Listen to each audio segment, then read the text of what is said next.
the Garage with Phonetix and BrainZ. Yes. Yes, mate. I still can't hear that jingle without chuckling. It's amazing. Welcome back to In the Garage. I am BrainZ, live from the BrainZ cave. I am Phonetix, over here without a mic arm. Still, maybe next time. Technically, your arm. If you're watching on YouTube, you get the pleasure of watching me kind of awkwardly manhandle this microphone for the next hour. It's cool. With the cap, it's very like kind of 90s, I think. I don't know why. It's kind of good. Like I feel like I'm like a boy band or something in a studio recording some dodgy pop tune. Absolutely loving it. Great to see you, mate. Well, you too, mate. We ain't spoke for like a month. How's things been? All good. Yeah, same old. Another busy month. I know you've been busy too, haven't you? That's probably why we haven't spoke. We've both just been like head down, cracking on. I've been chasing puppies and whatnot. Thanks, Mrs. BrainZ, for that. I was going to say literally that's because that came across like some sort of euphemism there. Oh yeah. Just for clarity, you have literally been chasing puppies. Yeah, it's definitely not prison slang. I am a proud warden of a hell beast. Is the only way that I can say. I think we need to get this beast involved in the podcast in some fashion. There's no way I could get her in here and then not be a problem for the rest of it. That's the only. It's logistically is crazy, but it's definitely been a good couple of weeks in Garage. There's been a lot of music. What I think the result of the lockdown is now seems to be dropping in the shops, and like absolutely ridiculous amount of music coming out. So much. A lot of labels had a bit of a backlog. I know that some of the stuff I signed about this time last year is now coming out. So they've obviously been working through the lockdown stuff. But as you say, it's great because it just means we're inundated. I had a hard task picking out another 3 again. In fact, obviously we mentioned last time the In the Garage recommends playlist on Spotify, and I would highly recommend for anybody that is listening to the podcast to make sure you go and check that out after you've listened to the podcast, because obviously we're picking our top 3 each, but actually we've got a raft of tunes that we'd like to play, and obviously they'll go on the playlist. And I had it in the background the other day actually, and it's a real nice listen. It's just a nice assorted. Obviously, I would say that I'm slightly biased, but it's just a reflection of what's out at the minute. Do you know what I mean? And there's a real nice assortment of decent, high quality, well produced materials, so it's well worth getting on board with. Quick subscribe link to that is in the ukgarage.com/recommends. /recommends. Blinding. Yeah, that's the one. Yeah. Some genius set that up. Thank you. Right, yeah. So, I mean, we always end up waffling way too much. So, should we just jump straight into our first section of seeing what's hot right now? The top 3 showdown. I'm really excited to be able to play this first one actually, because correct me if I'm wrong, but I'm pretty sure this actually dropped last kind of August, September as part of 440's 10 years of 440 compilation. Oh, okay. And I think because it was, as you're now trying to guess what it is, I'm gonna. Is it Patrick Kane? Oh yeah, I spoiled it already. Well, good guess. Well, see, I've been pissed about the fact that track wasn't getting more props, and I think it just basically fell due to the fact that it almost got a little bit lost within the amount of tunes they put out at the time. That's not a criticism of them because it was a big compilation, but I felt like the track deserved more props. And actually, when we were doing the first episode of this, it was first on my list of tunes I wanted to talk about, and then I was kind of like, oh well. It's been around several months, and there was kind of newer stuff that kind of it seemed more fitting to give props to. So I'm really pleased that 440 have actually kind of taken the initiative to do a single release for this track now, and I think it's been out a week or two, sort of officially as a single, and it seems to be popping up on a few more playlists and getting the props it deserves. So it's all good. And I'm going to stop waffling and play it now because otherwise we're never going to get around to it, are we?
fantastic. Absolutely Almost fantastic. feel guilty turning that one down. Was enjoying that. It's it's like sonic chaos, but I mean that in a sort of complimentary way, in a good way. Do you know what I mean? Like you could say sonic chaos about a lot of tracks because they're just too cluttered, but like he's found a way to get loads of elements and create a really unique and interesting texture. But it doesn't sound cluttered. It just sounds right. It just feels good, and it's just got such a nice vibe to it. You know, when that high synth comes in just there as well, it's just like the arrangements spot on. It just keeps moving and progressing as it goes through. I do have a gripe with it. I do have a gripe. Go on. I do have a gripe. I always have a gripe, don't I? So it takes quite a while to build up. So it's about a minute before it drops, which is fine because you've got a bit of room to queue up and get it mixed in and that. And then it plays for about 45 seconds there, 45 seconds to a minute. And then it's got this breakdown again. And then it's another it's like well over a minute before it kind of drops again.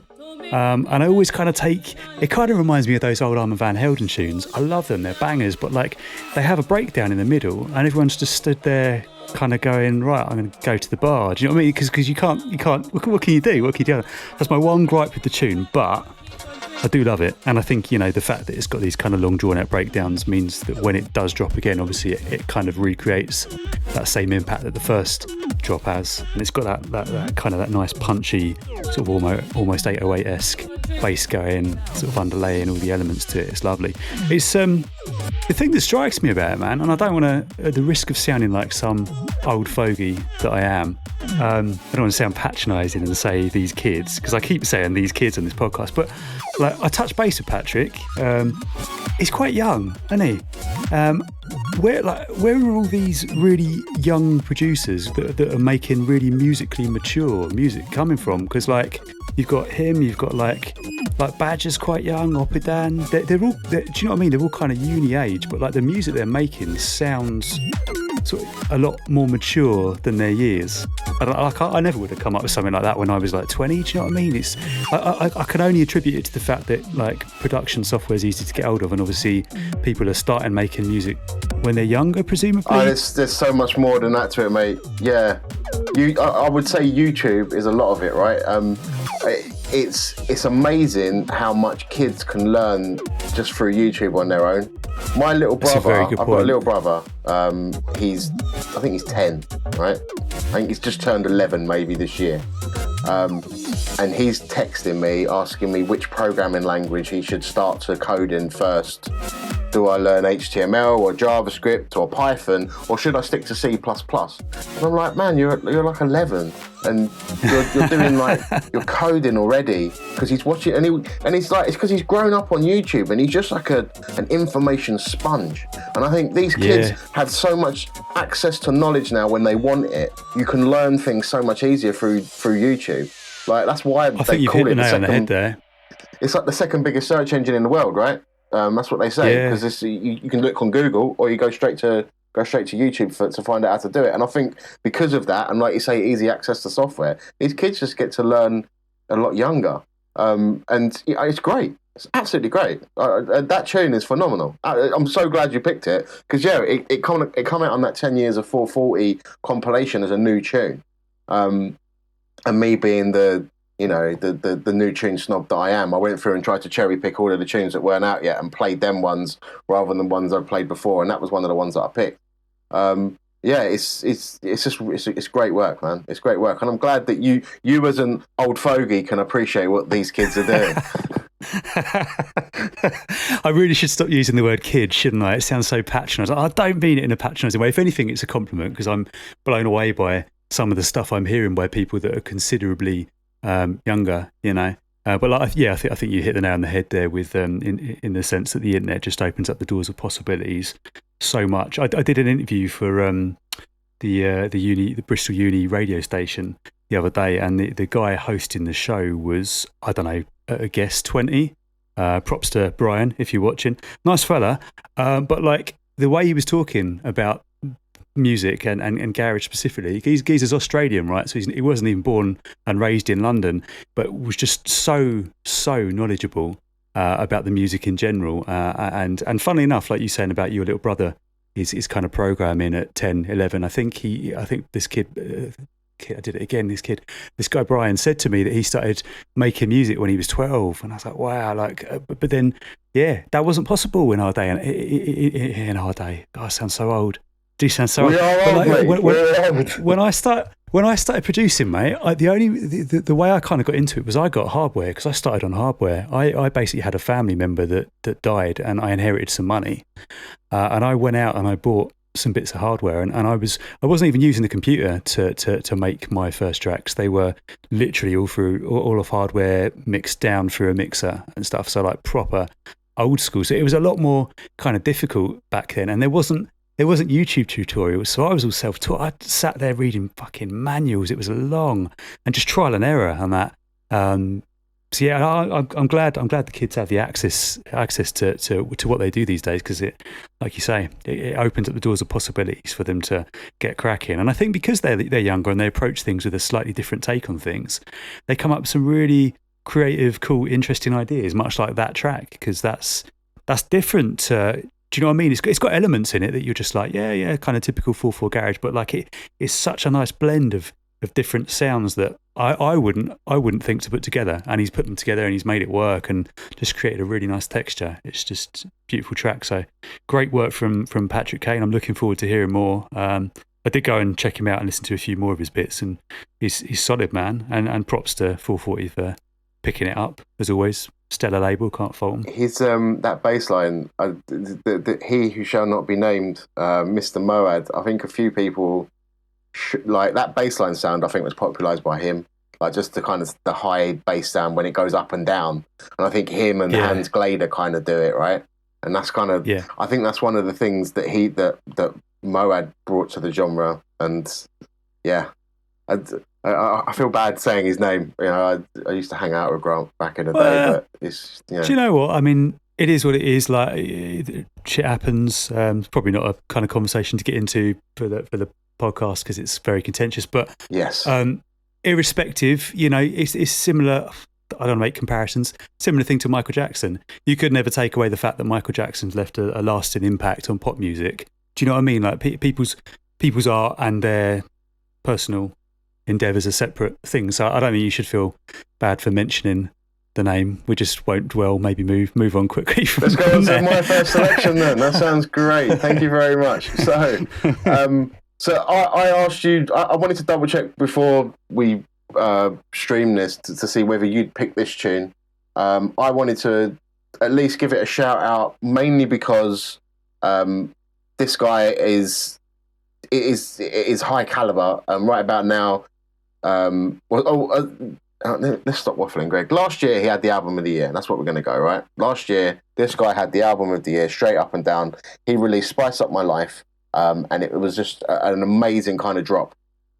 This is one of the few tunes he's put out this year, featuring Lucy Vergy. We're still not sure whether that's his sister or his wife. And this is Sammy Vergy on the buttons with a track entitled All Right.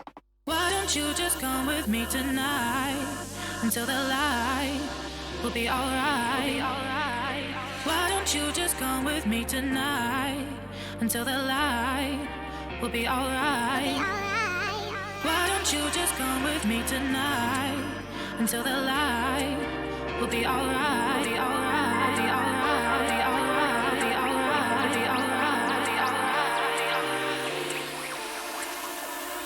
Why don't you just come with me tonight? Alright. Why don't you just come with me tonight? Alright. Why don't you just come with me tonight? Alright. Why don't you just come with me tonight?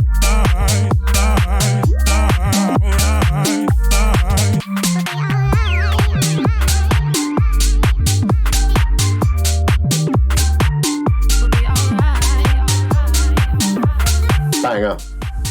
Again, It's a lovely vibe, man. that bass line in there, it's got the same kind of little that it's you know, it's almost like he's created a culture with that bass. And it's say present in that tune there as well.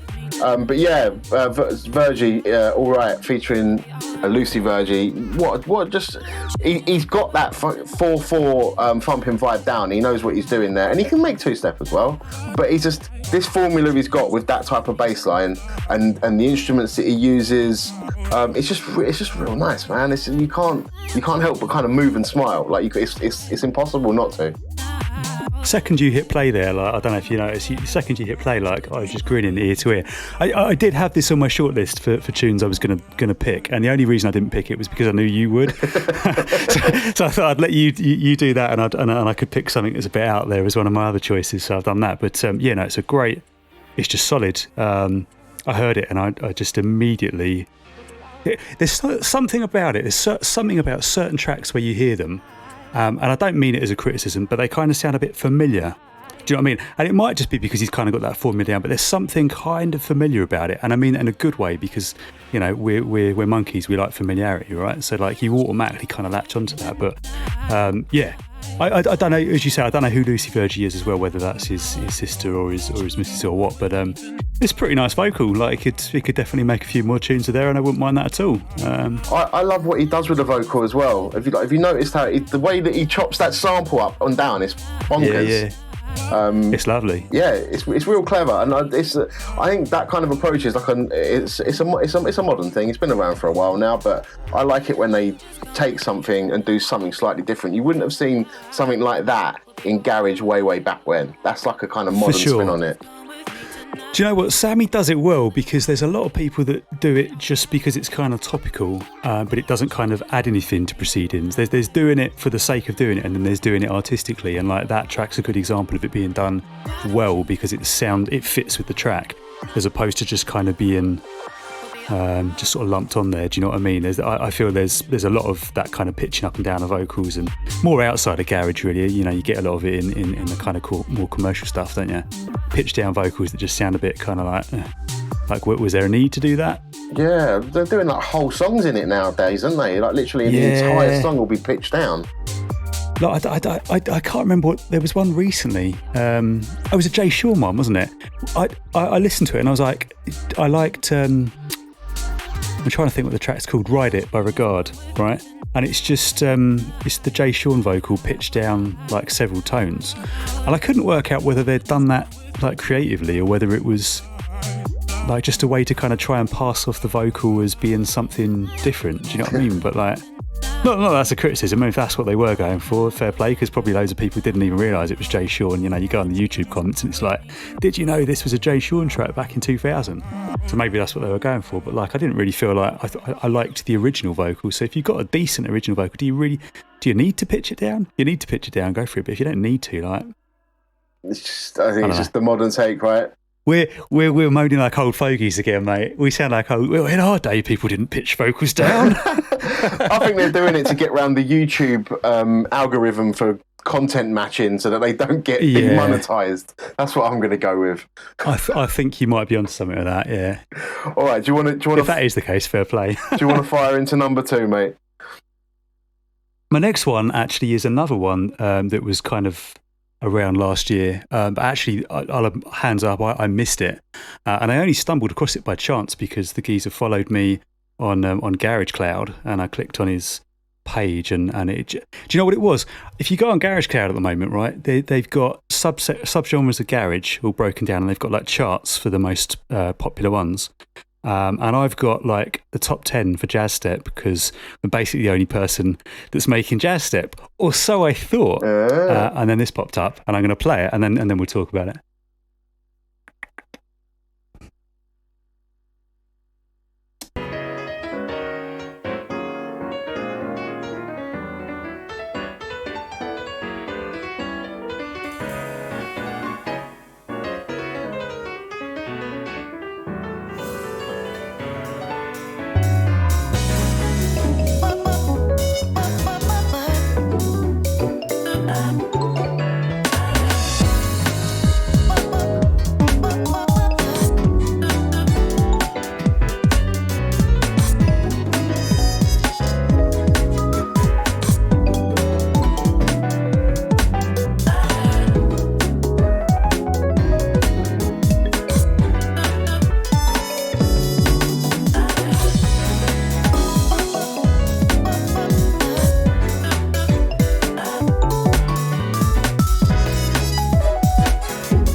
Phenomenal. Man, Right, I've got a question. How good is that? How good is that? So here's my question: are they Japanese? Yes. Because were you listening to that thinking Mondo Grosso? It's like Mondo I was Grosso, listening to eat your it. heart out, man. I was thinking this sounds like it's Japanese. I don't know why. I just had this vibe of that's Japanese jazz. Yeah. So that track, for anyone wondering, is Luminance by Shunji Fuji, and it's available via, I've got it written down here, Infinity Sense.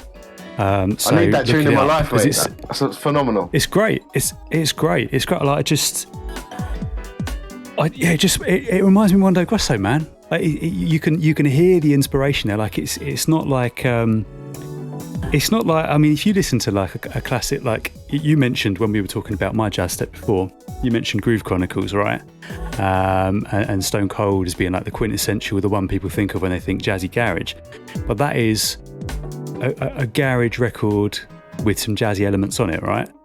This, like, what I'm trying to do, they're like jazz records with hints of garage in. Do you know what I mean? I'll turn that back up because it's still.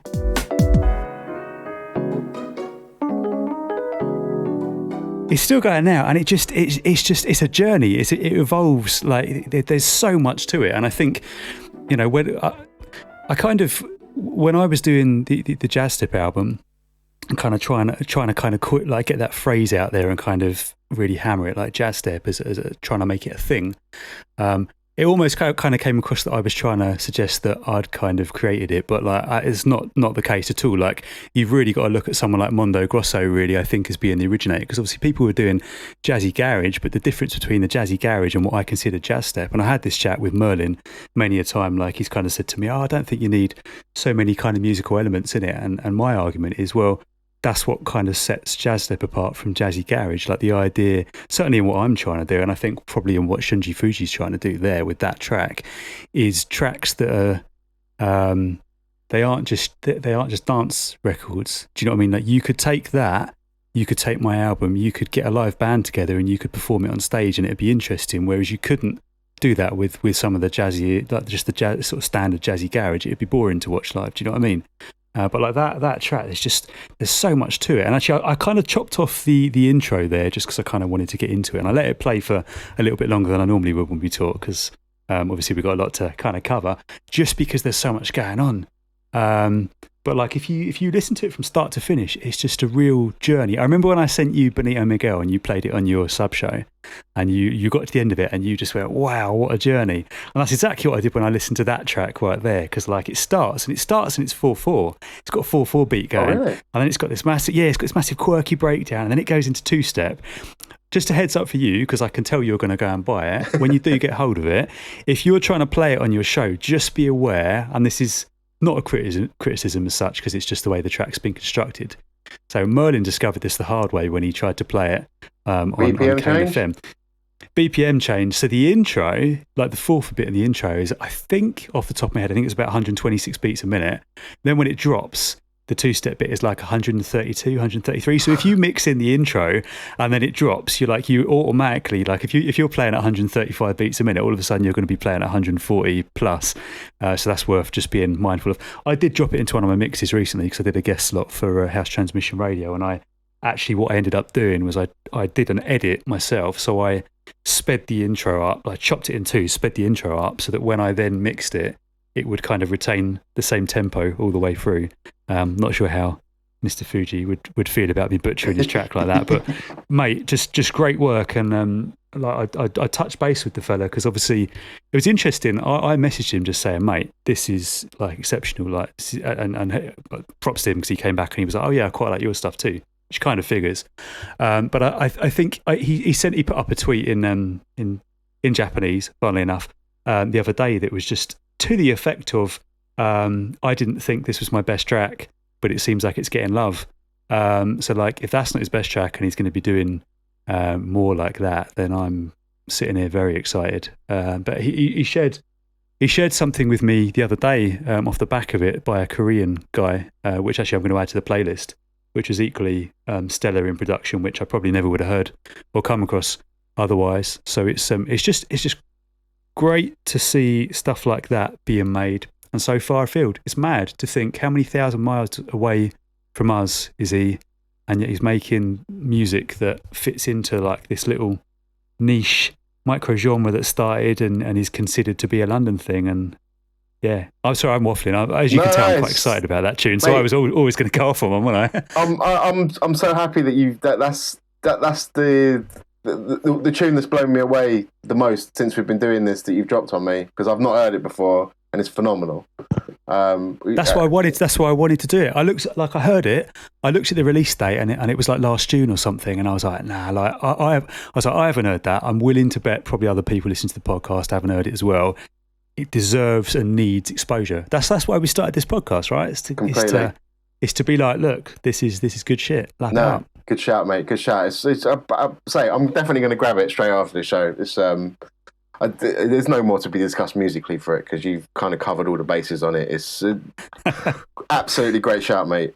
Great find.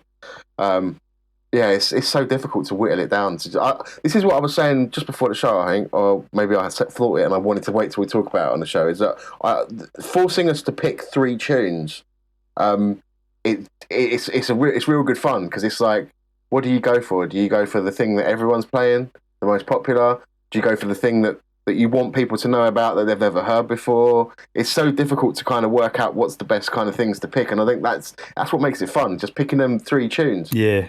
Yeah. So I'm hoping with the next 2 tunes that I've got, I'm gonna inspire and hopefully show you something you haven't heard before. This I've played this next tune I want to talk about on my show, and it's basically just a vocal 2-step joint. That's all I can say for it. And it's just people that I've not heard of that are making vocal 2-step that I've really enjoyed. So I'm gonna spin it for you.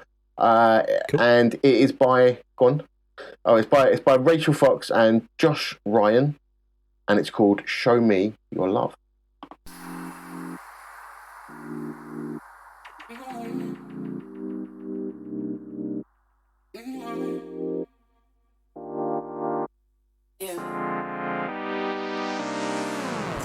So tell me what you're thinking. Do you have the right intentions? I care about your interests. You seem to look for me. So tell me what you think about me. Really like the way you speak. Really like the way you move around me. It's like I believe in you now. I let my guard down. Think of the things we'll do if you show me your love. Tell me how it goes down. I'm not gonna show ya. Find out for yourself when you show me your love.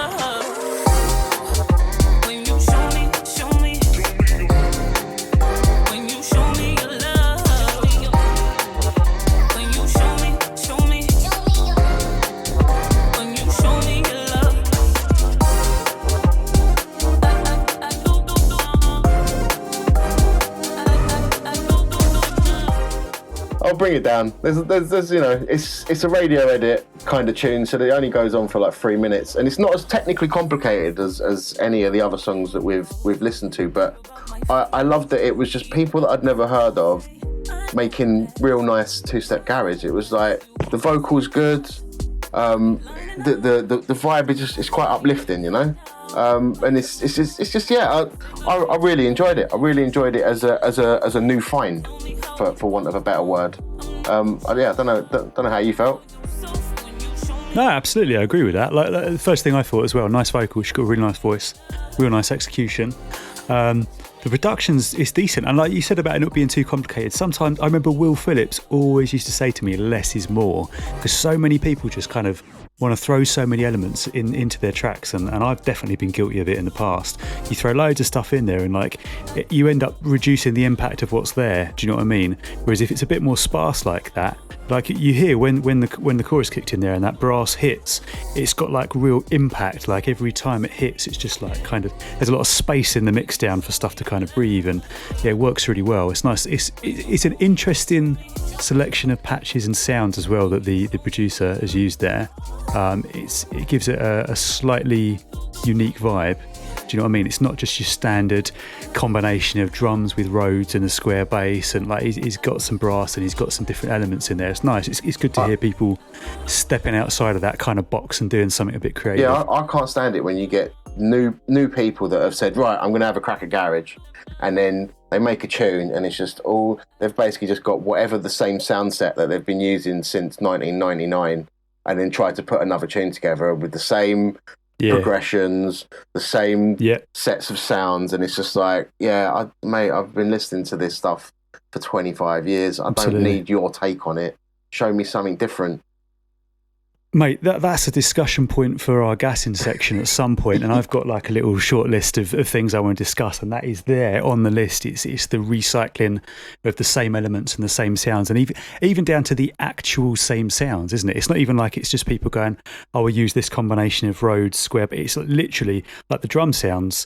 And I know obviously that's kind of intrinsic to dance music. You get that in most genres to an extent, don't you? You get recycling of drum sounds, but like garage is terrible for it. You've still got people kind of recycling the same Sunship snares and the same Grant Nelson sounds, and they're cracking sounds and they are quintessentially garage, but like it's like, fuck, it's 2021, man. Like we were listening to that in 97, 98. Do you know what I mean? It's time to kind of move forward. So yeah, absolutely with you on that. I think it's good to for when someone comes along and does something just a tad different. Yeah, completely. I really enjoyed it. It was a random free tracker. Big up to Rachel Fox and Josh Ryan. Props. Yes. It's the first time I've heard that, but I should definitely be going to track that down once we're done talking, for sure. It means you're not listening all the way through my radio show, Rob. He just jumps to the bit where it's, where's Rob Phonetix? Jump. Oh yeah, he played that. Stop. Has he said anything nice about me? Yeah, it's good, man. No. It's been busy time. I've taken on quite a bit of remix work this month, man. I've done so many tunes. Oh, you're pulling your plonker. You ain't got to make excuses. It's fine. Go on. What did you? We move on to the next one. Yeah, go for it, mate. Ready for all yours. It's not really wild card, but it's a little bit out there. It's probably not what you're expecting from me, especially given the last two were kind of quiet, kind of soulful selections. So you're going to smile when you hear it, because I know you're all over this one. In fact, I'm surprised you haven't picked it as one of yours, to be honest. Okay.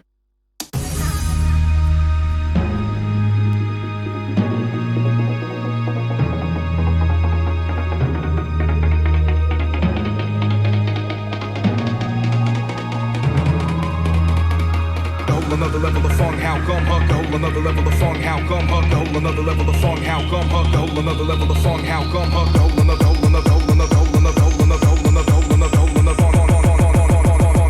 another level of funk, how come her? Funk, how come? Funk, how come? Funk, how come? Look at my eyes, I've been feeling funk, how come? Funk, how come? Funk, how come? I don't really give up, 'cause I'm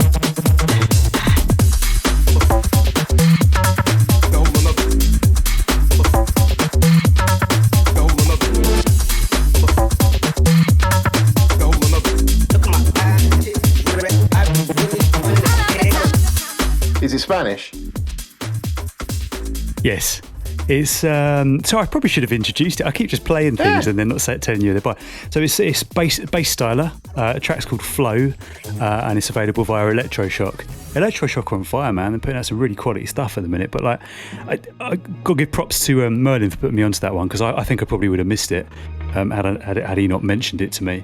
Obviously, like I've been making like some of the kind of break steppy stuff recently, but the thing that strikes me about that track is like when you look at some of the kind of the breaky garagey stuff, like traditionally, like you look back, like going all the way back to the early Bingo Beats days, right? The drums, whilst they're kind of breaks in nature, they tend to be a bit sort of lighter. Do you know what I mean? I think especially the way that Zinc used to EQ his drums, there was less of an emphasis on the drums, more of an emphasis on the bass line, right? That was always Zinc's kind of strong point. And I think a lot of people kind of followed suit. And like, if I make something that's a bit darker and a bit kind of breaky in the garage sense, I'm always thinking back to those kind of Zinc days.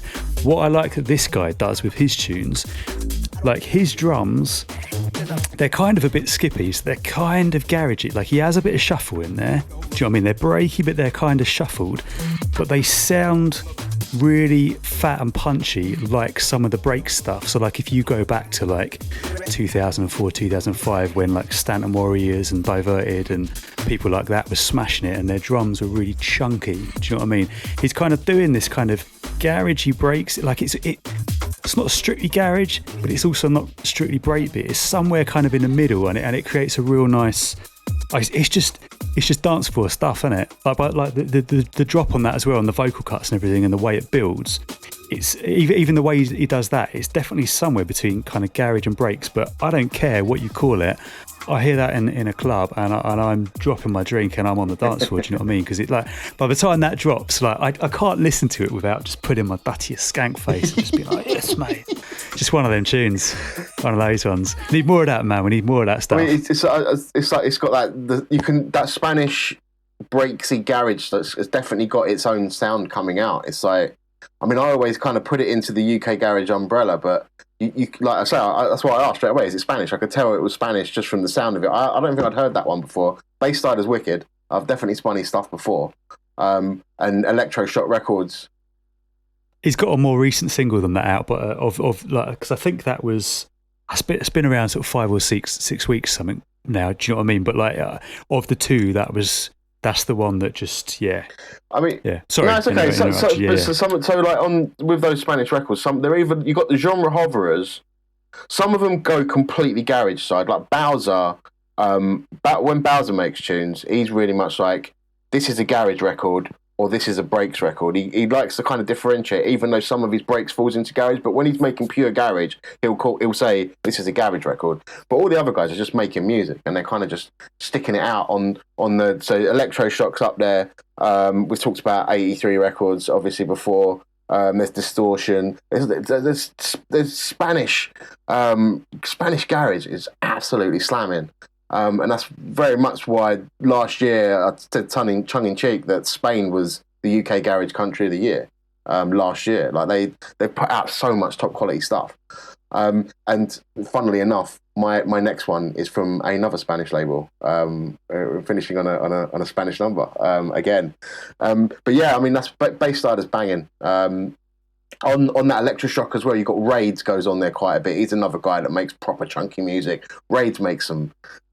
His music's sick. Like we'll definitely have a Rage tune on here in the future, but he does like big chunky kind of breaky garage, but the way that the drops go, they're almost like big room kind of like house construction. I don't know how to even like describe it. It's mental.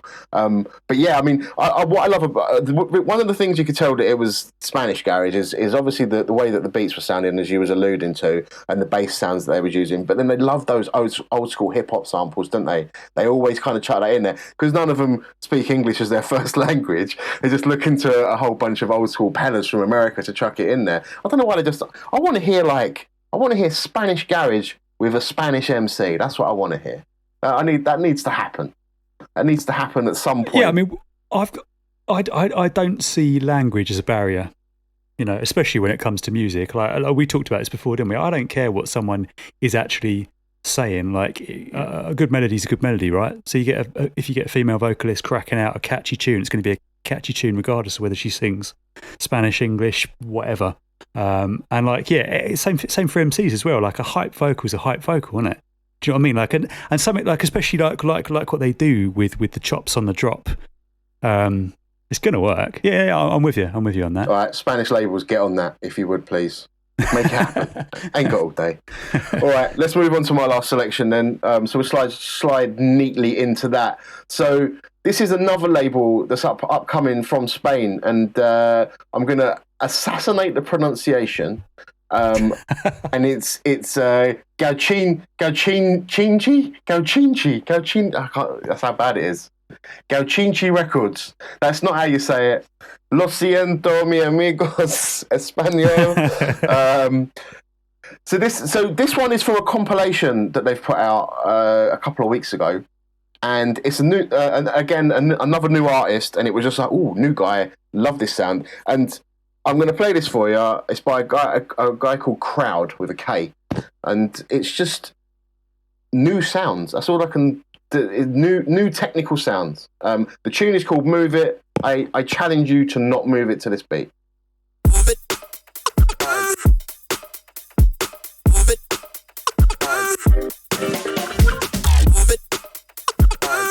We may struggle with a long intro on this one.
There's a lot more to that tune than what I've played there, and Rob, I think you're going to need to go back and listen to that, not over the crushed Skype version, because he's actually put a lot of bit crushing on the beats as well, so it kind of sounds a little bit 8-beaty in places, but you've got the talk box in there, and it's just I just love it. I don't know how I can technically break it down other than it sounds different to what I'm used to, but I know it fits into what I play, and I love it.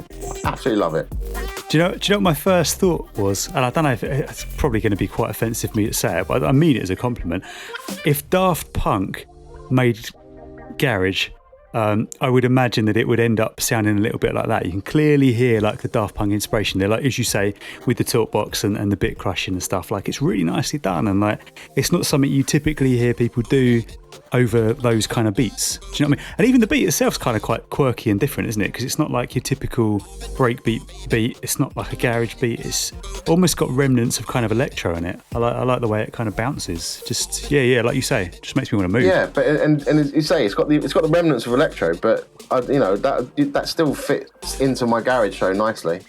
Oh, absolutely. Yeah. I've never heard this guy before, Crowd, but these Spanish labels, they've got this talent. They've got so much talent over there, and I think that's just one of them ones that's come out of lockdown. Maybe he's got a whole back catalogue that I need to look for. I don't know, but. Do you know what? It's mad. Like trying to kind of stay current with it at the moment, and like there's so many different people making such good music. Like I'm legitimately having difficulty staying on top of it. You've alluded to before, haven't you, to the fact that you spend a ridiculous amount of time going through all the new releases and stuff, and like I've just there's just so many people. Every week I'm going, what's this like? Or something will pop up on my Discover Weekly or my release radar, or someone will send me a link, or I'll come across something, and I'll be like, who the fuck is that? Never heard of that person. And that's banging. Like you expect, first time you hear someone, you don't expect it to be such a banger, because you think, if they're that proficient, why haven't I heard of them before? But I guess that's just the nature of the beast, and with there being so much stuff around, it's kind of difficult to really kind of get it in front of people, isn't it? Completely. But no, always a pleasure to be presenting with someone like that. Good choice, man. Cool. All right, we are 45 minutes in already, my friend. I think we need to take a trip, jump in the DeLorean, and fly back to memory lane. Those forgotten years. Who's going first? Do you want to go first, or should I go first? I just played one, so you can have a go, because you haven't broken the rules and played 4 in the other section this time around. So we're all good. I've stuck with the schedule today. Good man. So my choice is from 2000. I want to say 2004, either 2004 or early 2005. And the first time I remember hearing this, actually, I didn't know people were still making records like this. This was one of a couple of records when I was leaving uni, because I went to uni in Hatfield, and all I heard was grime for years. I think I saw EZ once, and the whole time I was there, and the rest of the time it was like the Ill Kids and like Boy Better Know and like Wiley. I used to see all of them. And I thought garage was dead, just I hadn't heard anything of it. And as I was leaving uni, I remember randomly tuning into one of the pirate stations around Watford one day, and Scandalous were on. And they were playing some cracking stuff by like Agent X, ODM, Delinquent. And they mentioned, like, obviously that at the time, DJ Cameo had a compilation CD out called Garage Anthems 2005, I think it was. And I don't really know how it had the label Garage Anthems on it, because the vast majority of it was clearly grime. I think it was just at that time where, the grime didn't really have the identity. Like the garage and grime was still kind of one. Do you know what I mean? As they were for too long. But this was on there. And I remember it being a standout for me. As soon as I heard it, I was just absolutely blown away. A, that people were still making this kind of vibe. B, that someone was doing it as well as they did. And also, what I liked about it was that it had remnants of Wookiees old style in it. And if you haven't guessed what it is yet, I'm just going to play it for you, because you're going to smile as soon as you hear it, mate. Spoiled rotten. I don't know what's wrong, but you're killing me tonight. Another argument, yeah, you know, same old. And you can't keep trying to prove what can never be right. Inside I got the same self-control as you do. So why you tripping on me, baby? Imagine we could switch, you would see it. If I was you and you and me. And I was saying all the love in your heart, cause I didn't know when to stop. What about yourself? Ask the question. Whether you astray, ask the question. Listen to yourself real carefully, cause the exact same goes for me. If you would leave, would you pass it up? Would you turn it down if it was put on your baby? Would you let him know you already got a man that loves you at home? But you ain't me, so you don't know what I gotta go through to keep myself true. Would you do the right thing like I do for you, baby? Playing around, now what? Play, why you tripping on, baby? Playing around, now what? Play, I don't know what's wrong, no, baby. Playing around, now what? Play, why you tripping on, baby? Playing around, now what? Play, pass it up. Now what I'm saying doesn't mean that I don't. Right, now tell me, if that had been released 2-3 years earlier, like, I challenge anybody to tell me that wouldn't have been a top 10 single. It's absolutely, like, just flawless. I still think to this day, I know it's a controversial thing to say, because most people, if they were going to draw for a Delinquent two-stepper, would have picked their Circles remix, right? Yeah. I think that's what most people would have gone for. I still think to this day, that is, for me, the strongest Delinquent production. And I include the Mike Delinquent project stuff in there as well. And obviously, like, technically, Mike's come a long way, and he's probably making sort of technically more sound music now. But like the vibe of that track, the vocal, the kind of Wookiee elements to it, without it being too much of a Wookiee rip-off. Do you know what I mean? Because it's kind of got, it's almost like you kind of got that Wookiee-esque bass and those Wookiee kind of offbeat roads, but then you've kind of got almost kind of Grant Nelson, bump and flexy, skippy kind of drums going. It's just a nice palette of sounds that they've used. And yeah, I mean, going back to what we were saying earlier, it's fairly predictable.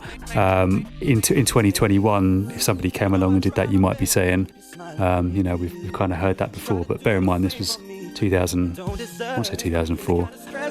It's really quality stuff, and it put me onto Delinquent, and I kind of went and just acquired everything they'd put out at that point in time, and they were of the garage producers during that lost era. They were right up there at the top of the heap for me. I thought Phil and Mike they never did a bad tune, and obviously their sound changed over the years because they were quite heavily involved in the bassline thing as that developed. But even their bassline I really liked as well, because it wasn't just your typical bass. Bassline's a tricky one to discuss, isn't it? Because it evolved so quickly during those years, and it went from being like a sort of evolved, developed version of speed garage to being basically 4/4 grime. But Delinquent always managed to tread this line where they were doing it, and they were street, they were urban, they were kind of down with the kids, but they kind of, at the same time, they retained a kind of musical element. All of those, you had tracks like Motherfunker and Chalice Man with the Neo, and they were just on fire for years, man. So all that stuff on Spoiled Rotten, but like on the sort of the more London kind of side of things, I hate to use that phrase, the more London side of things, but you know what I mean, that kind of southern sound. You had the Circles remix, you had Ghetto Queen, you had their Like a Feather remix, flawless. But yeah, for me, that was the pick of the bunch. Just like, that's the one. If you said to me, pick a Delinquent production to listen to for the rest of your life, that'd be the one I'd go for, because just fond memories. I think it's good that it's the sort of thing where they've got so many good tunes that there would be a difference of opinion of what your favourite could possibly be. I wouldn't have picked that one as my favourite, and I love that you have. It sounds like you've got like good feelings tied to the fact that that's how you discovered them, by finding that as their first tune. And yeah, I mean, it's just a strong tune. I caned that. But back when I used to be on another internet station, playing the cheesiest two-step I could, mixed in with a bunch of old school back then. I was rinsing that tune. Ghetto Queen caned it to the floor. Like a Feather and Circles, I would definitely put them above that one. That's my own personal opinion, and like you say, most people would probably go for that. It doesn't take anything away from that tune. It was phenomenal, and I love the way how you edited in the first bit of the tune, and just before into the job, you put a bit of effort into that, Rob. I like that. Good, that's good work. You know me, I come prepared. Yeah, mate. completely. But yeah, I mean, mate, like I think the reason that the levels on that are so high is like it's almost constructed like a pop song, but on Gary's levels, like the way that the vocal is and the lyrics to it and so on. It was kind of that era, and it was just a top caliber. And Delinquent were definitely, like, in the lost years, Delinquent were in the top 5 of the producers that were doing garage at that point. You know, they were in the Premier League of the people that were around. There was still a lot of shit coming out. I've got, shelves of records that I buy and think I'll probably never ever play them again in my life. Delinquent were the opposite to that. They were the ones that made the stuff that lasted. And Spoilt Rotten Records, wicked stuff there. Yeah, cool. I think should we move on to mine now? Absolutely. Let's do it. Do you want me to play it, or are you going to introduce it? I'll introduce it quickly. I can't remember what year it came out. Probably around the same sort of time, 2003, 2004. It is a combination of two old school veterans finding their feet in this era of a rebirth that was happening in the early noughties. And it is Todd Edwards and Matt Jam Lamont, featuring the vocals of one Fuji Lauryn Hill. And it's called Gonna Be Your Number One, if you would please, sir. I'm holding on. Be your number one, number one, number one. Be your number one, number one, number one. Holding on. Be your number one, number one, number one. Be your number one, number one,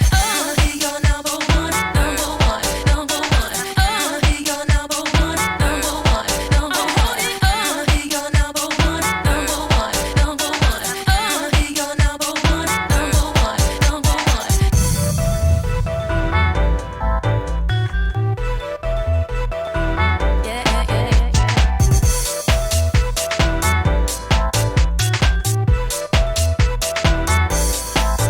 It's a race I'm gonna last. The finish line is growing fast. Watching all the girls in the past. Talking all the girls kiss my ass. I remember when I first did eyes. For the moment I was hypnotized. Waiting now my shit's on and I'm wanting you. I want you.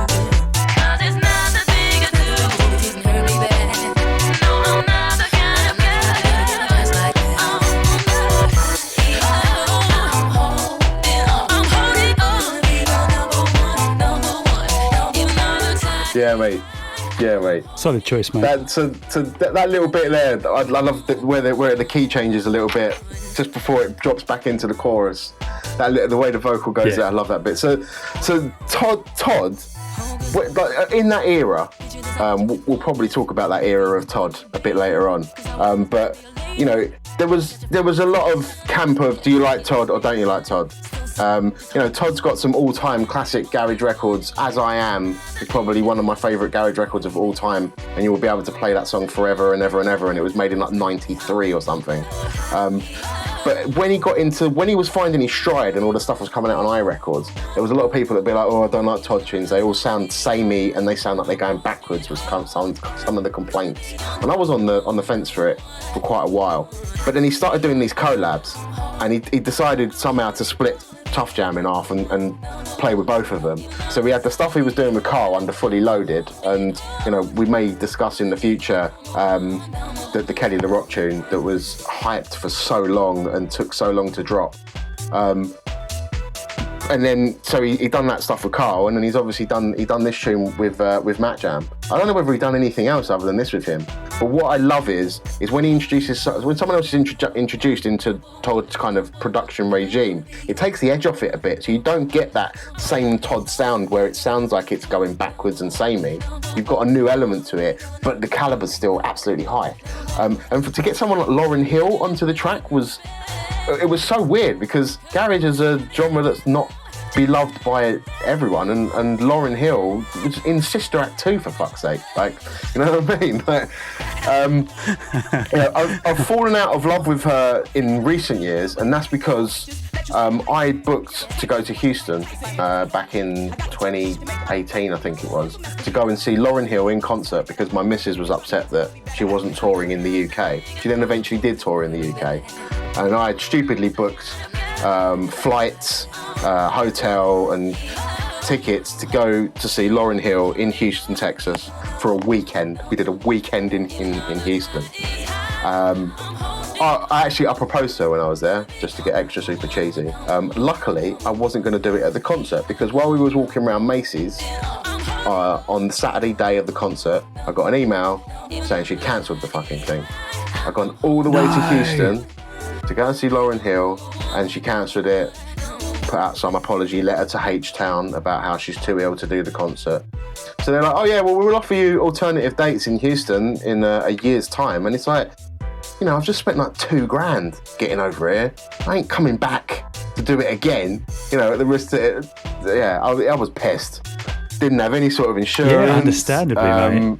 Jeez. Yeah, so she used to love, because she was touring The Miseducation of Lauryn Hill was that album, and my missus used to love that album, and she's completely fallen out of love with it since I've done that.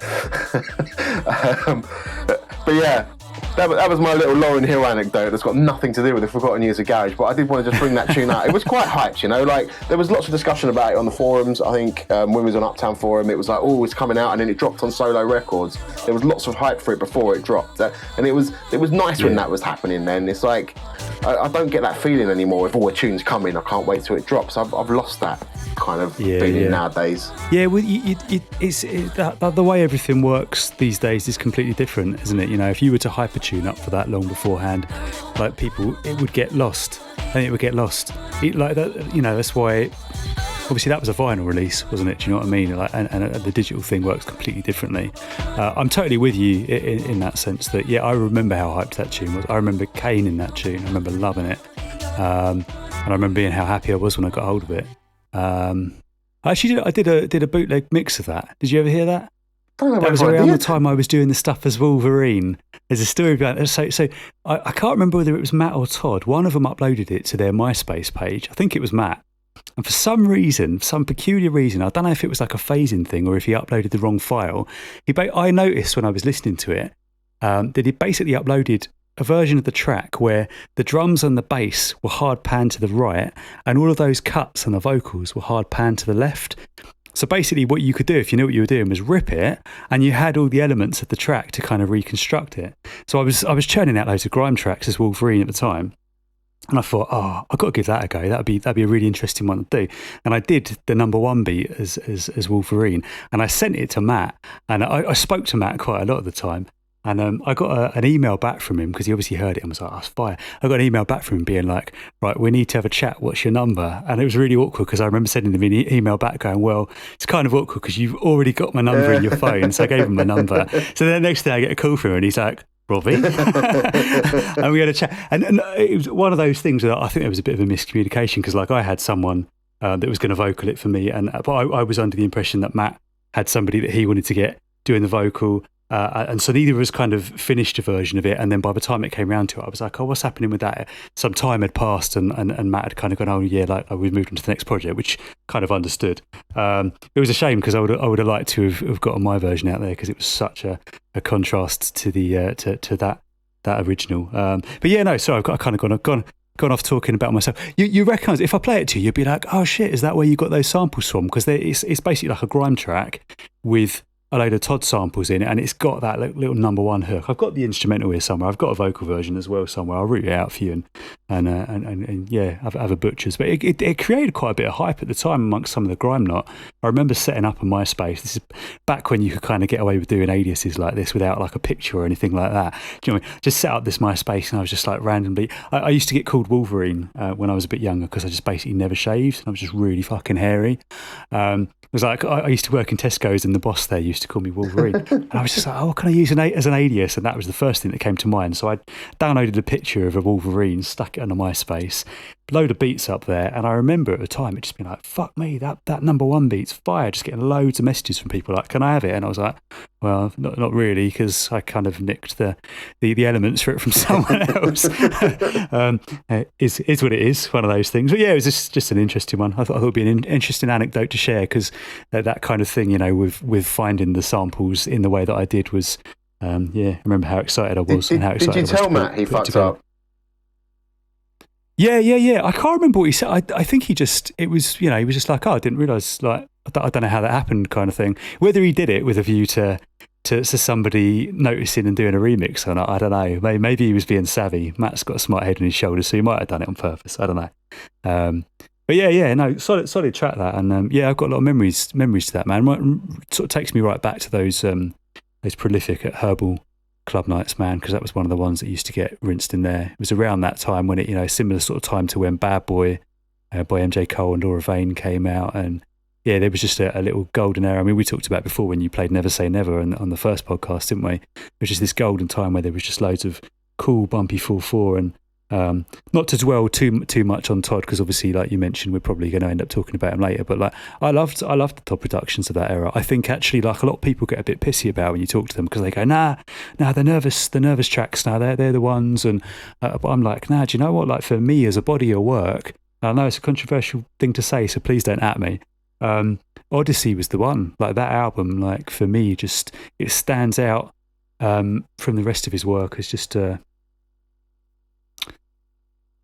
real nice balance of kind of underground elements, those typical Todd vibes, with something a bit more creative. And I liked that he kind of got his vocals in there as well. It was more kind of song based. I liked that, but I guess that's a subjective thing. It depends kind of where you sit on the fence in terms of song based stuff, or whether you prefer the kind of dubby cut up stuff. I'm waffling. Let's go into it, mate. That's the first subject. So, like, the way I had it written down was Todd Edwards devalued my vinyl collection. What do we mean by that? I love the way you took something so positive and you've made it a negative there, haven't you, really? About me and made it negative. I know, right? No, I mean, we'd be remiss, wouldn't we, like doing an In the Garage podcast, if we didn't discuss the very obvious fact that Todd Edwards' back catalogue is now available digitally for all to consume. But obviously, you've got a gripe with that. Somewhat understandably. I mean, it's tongue in cheek. Like, I'm not that bothered. It made me my trip through Juno to find what's been released over the last 2 weeks. If you imagine what that looked like when there was, like, I don't even know how many tunes he released, but every release was just Todd. Was you saying that it's a Defected thing that he's done it through? Yeah. So his new single's out with Defected, and I don't know the history. I don't really want to kind of try and get into it, because, like, obviously it's a bit contentious and I don't know the full story, but I know back in the day, around the time of that number one track, there was some kind of falling out between Todd and I Records, and for a long while there, his obviously he'd signed over, as I understand it, he'd signed over a lot of that material to I Records, so he didn't have ownership of his back catalogue, which is why to date it's never been possible to get hold of a lot of that stuff in the digital realm. So I don't know how Defected have managed it. Props to them for doing it, and good on you, Todd, because I know he's very pleased, obviously, to have all that stuff kind of retrieved from the depths of nowhere, nothingness, to being available for all to hear again. But yeah, they've basically put his new single out, and at the same time they've dropped the vast majority of the stuff from the back catalogue, although that one body of work that I just referred to, Odyssey, that album from 2006, I want to say, nowhere to be seen. So I don't, there's obviously some kind of contractual thing there which precludes that from being released as of yet. I mean, I don't mind because I've got the CD. I remember buying it at the time, but like, I do get like a little bit, you know, obviously like we're both passionate about garage, and like the whole point of doing this lost forgotten gems section is that I want people to hear those crackers, and like there's some crackers on that album, like Far Away is far and away one of my favourite Todd tracks of all time. Far Away and Odyssey itself, great tracks, but you can't find them on Spotify and Deezer and all that. Maybe at some point down the line, I don't know. I forgot about Far Away. It's a good look. The music video that was all done in Lego, right? Do you know what? I don't know if I ever saw the video. It was I didn't know there was. Yeah, some geezer did a stop motion Lego video. I didn't know that. I remember loving the tune. I remember caning that tune. I remember, just because I think that was. I think I had that on CD single. Oh, really? That was available as a CD single, and presumably it got shipped in from the States because I's an American label, right? I remember ordering the CD single of that. I think I had a CD single of Odyssey as well before the album of the same name, Odyssey, came out. And then I ordered that in as well. I think I bought it off of iTunes. I think that was one of the few tunes that I had to play an iTunes version of, and I felt slightly uncomfortable because their bit rate's like lower than like 320 MP3, and I use AAC or whatever. I came Far Away definitely into the ground with what I had. But yeah, like all of the other stuff. I mean, I've got reams of his vinyls from back in that era, and it's like, they're no longer special. They're like, everyone's got them now. And I was a little bit sad about it, but the same thing. It's nice to know that it's all out there, and it made me kind of be like, I was clicking through, and I'm like, oh my god, I forgot about that tune. Oh my god, I forgot about that tune. Oh my god, I forgot about that tune. Do you know what? Go on. I was going to say, it made me realise that I've got to update I've got my Lost Years playlist on Spotify that I plugged on here last time. And obviously I'd gone through originally and I'd found all the stuff I could that was available from that era, and I'd put it into a playlist. But there wasn't any Todd available, but obviously now there's an absolute ton of Todd available. So I'm going to have to be super selective and just pick 4 or 5 of the best ones. Otherwise it's going to end up basically being a Todd Edwards playlist. I haven't got around to, I haven't braved doing that yet because that's going to be quite time consuming. But I liked that there was the new trend sound stuff was really cool. I don't with the full on albums all available on there. I'm not sure. Do you know? I just put it on in the background the other day, but I can't say I haven't kind of got around to sitting here and specifically going through it all yet. I remember full on Volume 3. I had full on Volume 1 and 2 on CD, and full on Volume 3 came out 2007, I want to say. I remember that being really contentious because I don't think you could buy a CD copy of it. I think you could only get that via iTunes, etc. And I remember there being a big thing on the forums because I think he'd obviously put the tracks together. By all means, Todd, correct me if I'm wrong here, but I think he'd then kind of done he'd mixed them together in Ableton. I assume it was in Ableton because if I recall rightly, I remember someone moaning that they sounded really time stretched. This is back in the days where a time stretch algorithm wasn't quite as flawless as it is on your Pioneer CD deck behind you there, and you could really hear it. In fact, I've got a couple of the Ministry compilations from around that time that had been mixed in Ableton, and they sound like if you get a track that's sped up or slowed down too much, they sound horrendous.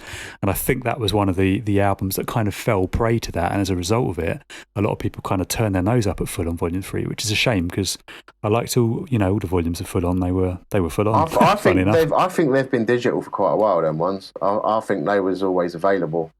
Are they iRecords as well? Yeah. Oh, I feel like I've got the first 2 on CD, but I've got in my head that the third one never came out on CD, and I don't think I ever acquired it because I remember being a bit put off by the whole thing on Uptown where people were just like, oh, it sounds shit.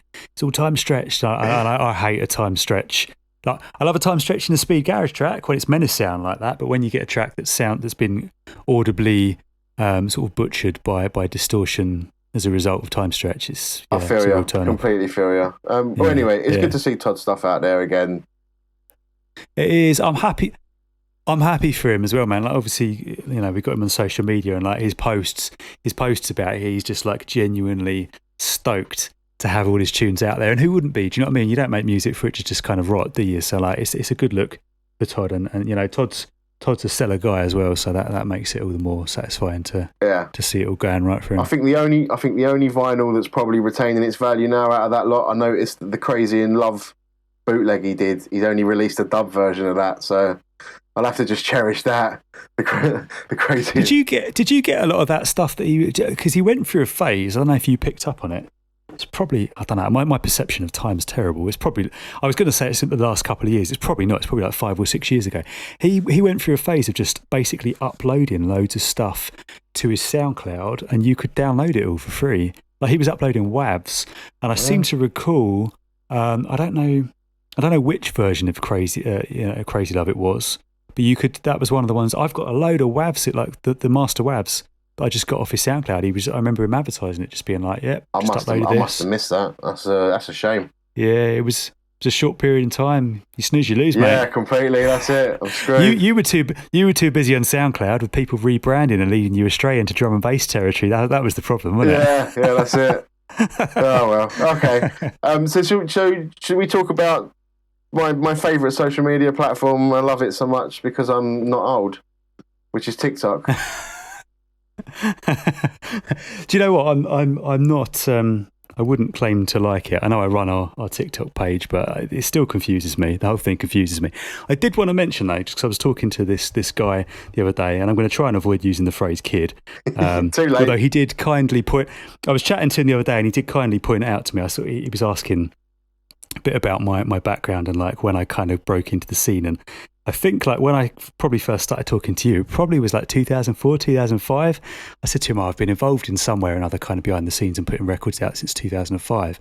And his response to that was, fuck me, I was only born in 2004. Oh, mate. I said, cheers, mate. You made me feel really fucking old. But yeah, so what I wanted to talk about, because Scott Garcia's been pushing for a while now. I've got a lot of time for Scott. He's forward thinking. He's obviously seen TikTok and gone, do you know what? Garage needs a presence on TikTok. And I think he's right. You know, you get a platform like that appeals to a younger demographic. What a great way for us to get the music that we love and that we're making and that we're pushing into their ears, I should say.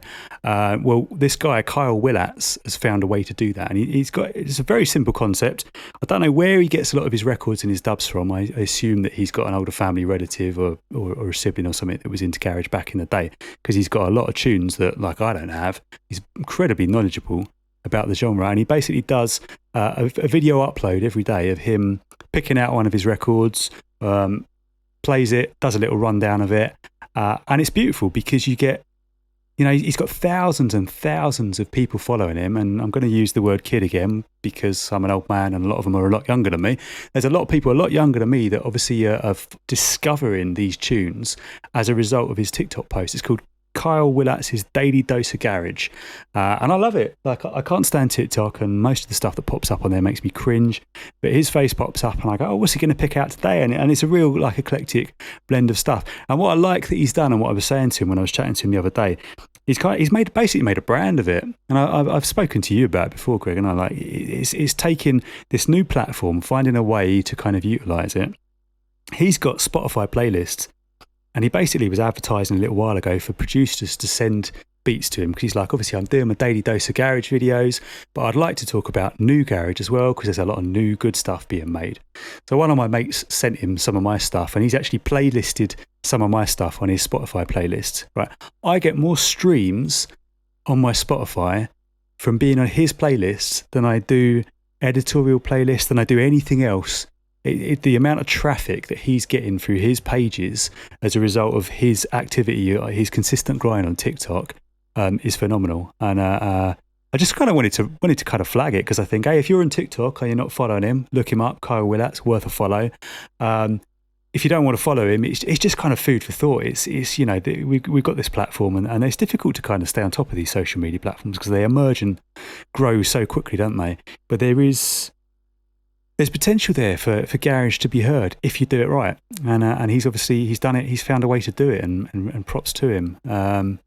It's a good look. Ultimately, you know, I just want, I think it's great to get that music in front of a new audience. Yeah, it's good stuff, man. It's good to flag it, definitely.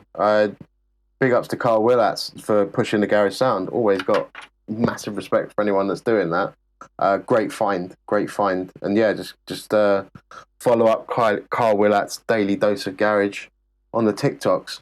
And Carl, please just snip this video, post it to all of your followers, and send them all to intheukgarage.com to subscribe to this thing. Yes, thank you very much for that, Rob. Right, let's move on to the feedback section. There's going to be a kind of discussion as well. We got an anonymous email off the back of our last show. Do you want to fire through that, Rob? I am. I'm just going to load it up. I'm going to attempt to paraphrase it. There's quite a lot here, so just bear with me if I sound like I'm bumbling a bit. So starts off saying, sort of, listen to both episodes, lovely stuff. Like my got the tea towel analogy, which is good to hear. I've had a lot of feedback about that, actually. been there, done that. Got the tea towel, love it. I think that's going to become a thing.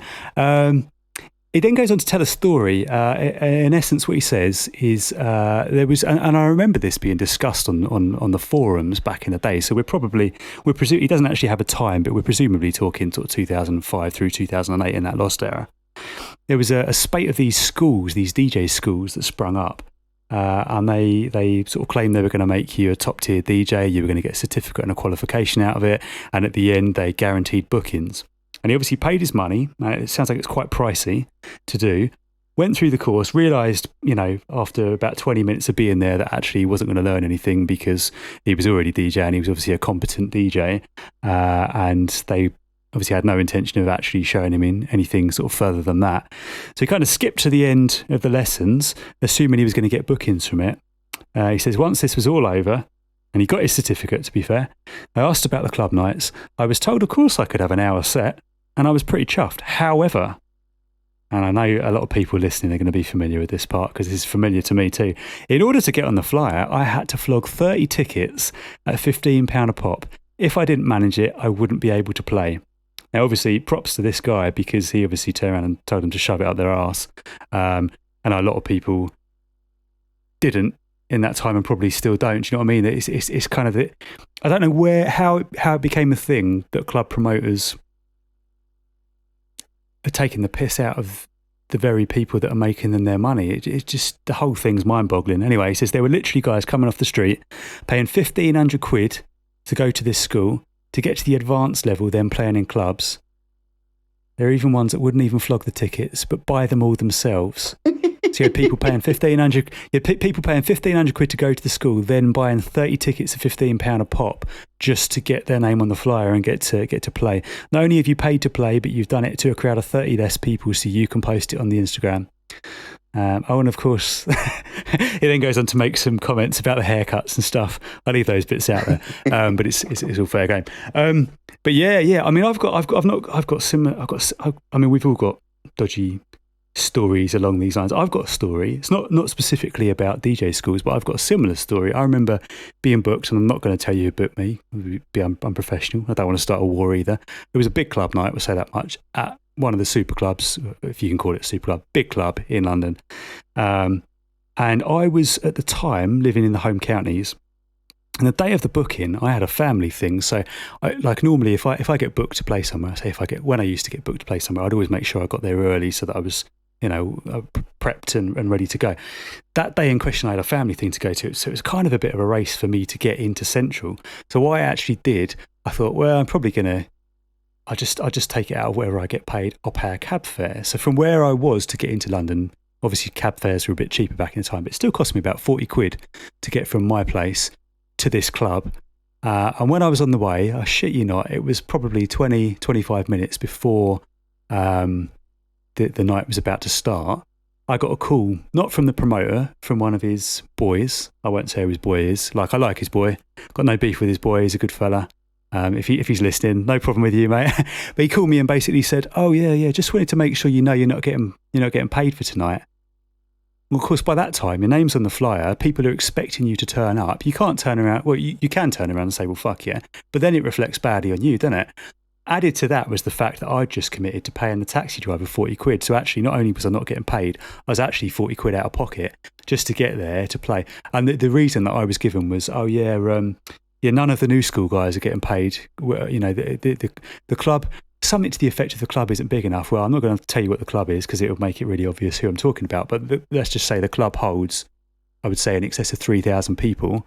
3,000 people paying, 15, 20 quid a pop to get in, and the promoter can't afford to pay any of the new, like, piss take. And do you know what? It's a shame because, like, I for me, the passion, the love for music, and it has always been the making the tunes. Like, that's always been my forte. Like, I know some people obviously like making tunes more. Some people like playing tunes more. And there's no right or wrong. Just for me, it's always been the production. That's been my forte. But I would like to have kind of carried on doing the DJing thing with it. But, like, that was one of a handful of similar experiences like that made me go, oh, do you know what? I can't be arsed with this DJ thing. And like, you know, I've got my little setup in my studio, and I'll have a little mix every now and then just to unwind. But it really turned me off DJing, that kind of thing, because that's not for me. That's not for me. What, just travelling out my way, paying out my pocket to get shafted by some tosser who's clearly quids in. Do you know what I mean? Let's be honest, no promoter's hiring a big club out and selling all those tickets and ending up out of pocket. There'd be no incentive for him to do it. Yeah. Do you know what I mean? There's serious money involved there. So I just think it's a piss take. So, like, when we got that email there about the DJ school, didn't surprise me in the slightest. It did make me sad because I'm like, oh yeah, it sucks, but it didn't surprise me. Well, it's just a shame it has to be that way. It's just taking advantage of these kind of delusional kids, really. It's like, I think the thing that bothers me about it the most is, like, it's the complete fallacy, especially if you're buying your own tickets. It's like, it's the equivalent of having fake followers on Twitter. It's like you're playing to an empty club. Yeah. What's the point of it? But it's like the expectation of, like, oh no, yeah, we're going to book you and you're going to do my job to sell my tickets. It's like, that's not what you're supposed to be, the promoter. And it turns into a greed thing. And it's like, I'm not interested in anyone that's doing it for greed. I want someone that, you know, has built a culture and a scene and a good set of people. And that becomes a good crowd. And you know, you can't build any sort of longevity on working like that. Like, you literally just have to burn through DJs every single time you had a night. There's just no credibility to it at all. It's really upsetting to hear that people are doing that.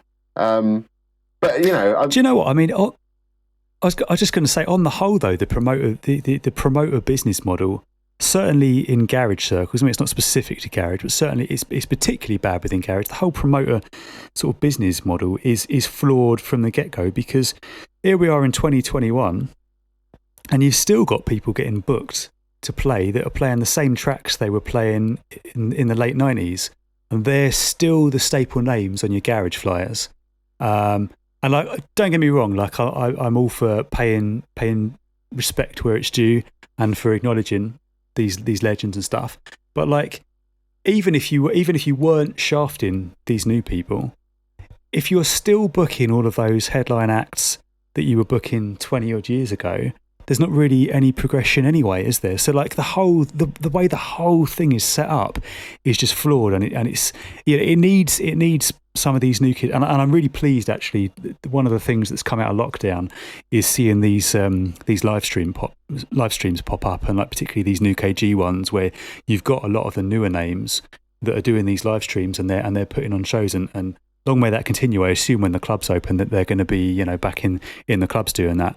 It's good to see a kind of healthy new brigade of producers and DJs that are kind of coming through and having that platform, because for so long it's just been stale. It's been stale. I've had zero interest in going to the vast majority of these club nights, these garage club nights, for years, because I know that if I do, I'm going along to hear the same 20 tracks that I can hear on any garage compilation that's been released in the last 20 years.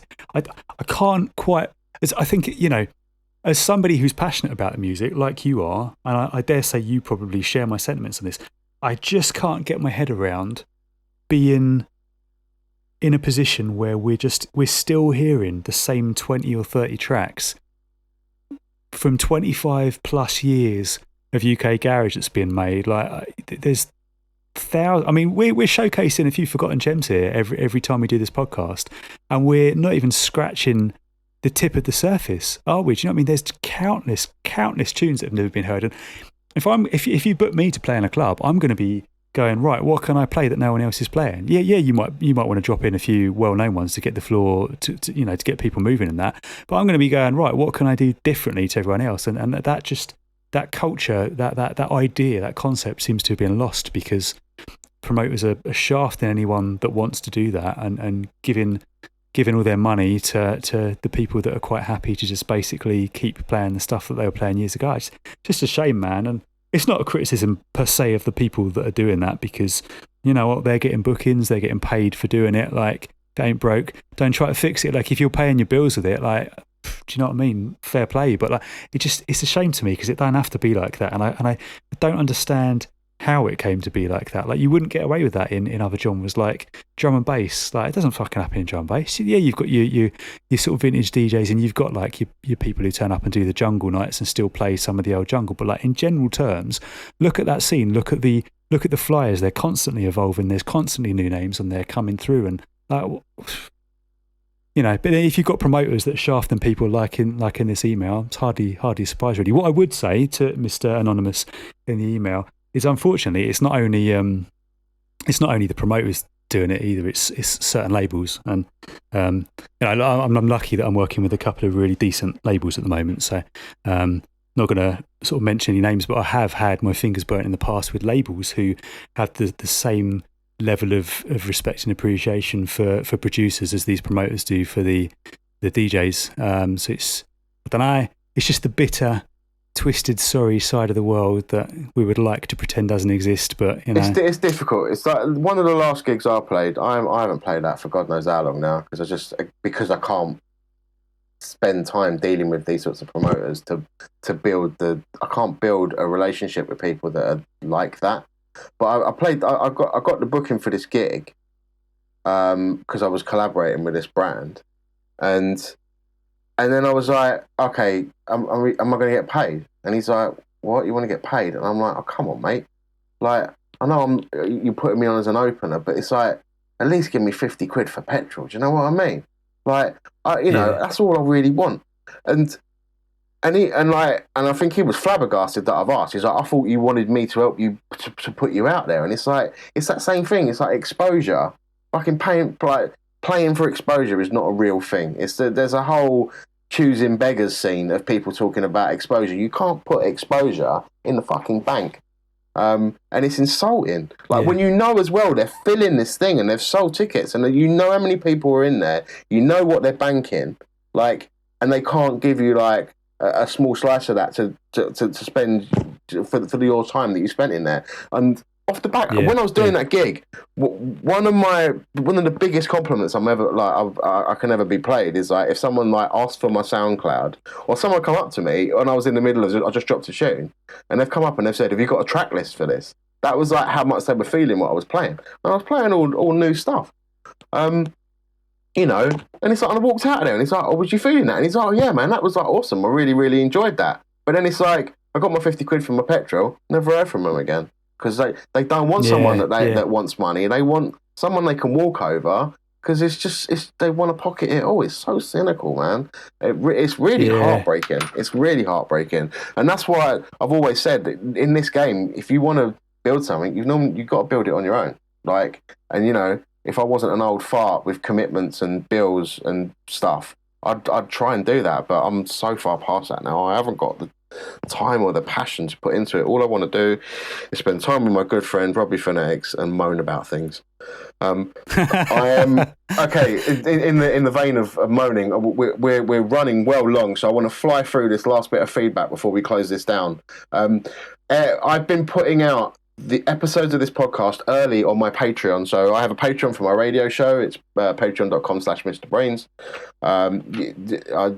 It's not a shameless plug. It's there. And the people that give me money every month get early access to this a few days via that Patreon. And we've been getting comments on there. So this is a comment from one of my Patrons over in Oz by the name of Podgy. Big up Podgy. And he was commenting on the last episode, and he said that we are coming with an awesome follow-up to the pilot episode, so thank you very much for that feedback. He had some highlights there. Phonetix breaking the rules. Cheers for that, Rob. And he said he enjoyed me grumbling about artists switching their styles under the same name. And he wanted to give an idea for a new segment, Grumbles, Gripes and Grievances, which is interesting. It's an interesting concept. But yeah, big up, Pudgy. You said that overall it's a positive and happy vibe, and this could throw some balance in. Thank you for that. We're not going to, I don't think we're going to go and create a Grumbles, Gripes and Grievances specific section, because I think there's going to be enough grumbles going in. We're going to try and keep the balance natural. We're not going to be yes men. But I mean, to be fair, we just had a good grumble there, didn't we? So yeah, I think, Podgy, with all respect, I think you're opening Pandora's box by asking me and Greg to moan about things. Because if we were deliberately doing that, this podcast would be about 4 hours, wouldn't it? Just us moaning and whinging about anything and everything. The Grumpy Old Garage Gits podcast would be rebranded to or something along that lines. But big up to the Aussie gang. Also, I want to shout out Crocodile Dunno, which was a phrase that Davey Donkdown coined. So big up Crocodile Dunno out there in Oz. So to maximum respect for that. And thank you so much for the feedback. Thank you, Mr. Anonymous. We've had other feedback as well. If you want to get in touch, you can hit us up on the social channels. We're at In the UK Garage across all the things. Or you can also email us feedback@intheukgarage.com. This is available to subscribe across all of the usual fancy podcast platforms through Technical Wizardry, and it's been fun chatting with you again once again, Rob. Thanks for that, mate. Always a pleasure, mate. Always a pleasure. It's all good. Get to have a moan and hear some new tunes. I can't think of anything I'd rather be doing. That's it. It's all good. What a way to spend a Sunday evening, eh? Cool. I guess that's it then. We can shut this bad boy down until next time, eh? Please, indeed, mate. Yeah, please take it easy. Yeah, take it easy. Hit us up on the socials, and until next time, we will catch you again. Peace out. Laters.